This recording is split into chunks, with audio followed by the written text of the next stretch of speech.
kwamba wao ndo watakuwa msema kweli. Trevor.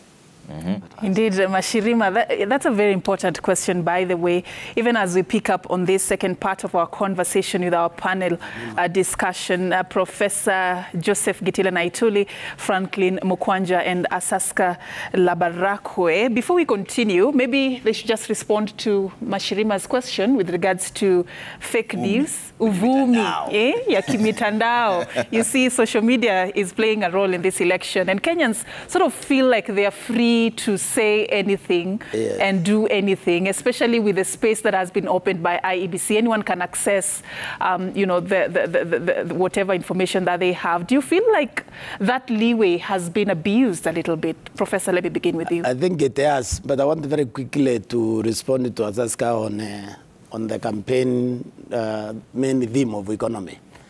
I think this is where Asimio could have dropped the ball.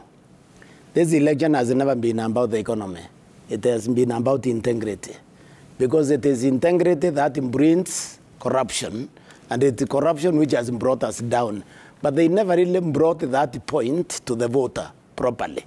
Because if you look at the Jubilee government, the biggest theft took place in the first 5 years of Jubilee.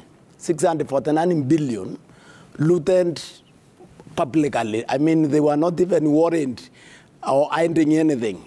So the Azimio could have used that effectively. I doubt that they didn't, because they would have turned the tide heavily. We don't know what the results will look like. So let's talk about the issues around. In the paper. So now, problem we have is the insiders and those people who I would say, quote unquote, they are not good citizens. They are residents in Twitter. They are residents in Facebook. They are residents in the social media generally. And this is where the government agencies is supposed to come in and protect us. This is where also the administrators of those platforms are also supposed to come and protect us. Because we have freedom of information. So you can't stop people actually saying what they want, as long as they have not crossed the line of vilification, of incitement to violence, of propaganda for war.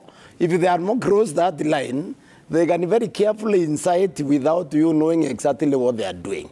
That is why the administrators and those people need to come in and assist us. Yeah, but as Asaska, there's a very thin line between the freedom of speech here and infringing on people's rights and crossing over. Because even before the elections, there were many rumors that the Facebook would be shut down, the internet would be shut down. But they came out, the CS came out and said nobody's going to touch it at all. But there's also that risk of flying around fake news. Yes.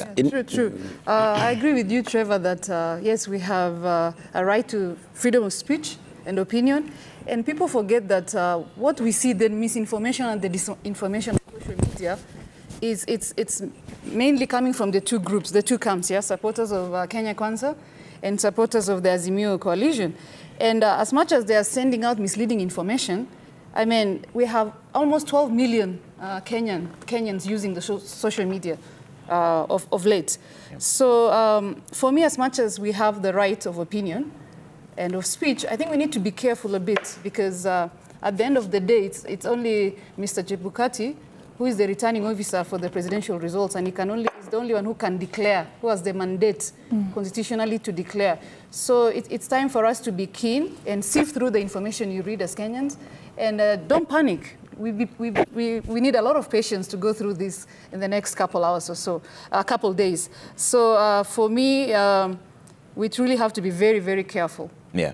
We have to take a quick break now. When we come back, Franklin, and come to you. And there's something that was mentioned by the East African Community Election Observation Mission, headed by Jakaya Kikwete, that is the former Tanzanian president. He talked about the independent candidate agents having increased, which to him, he related to the fact that the primaries may have failed.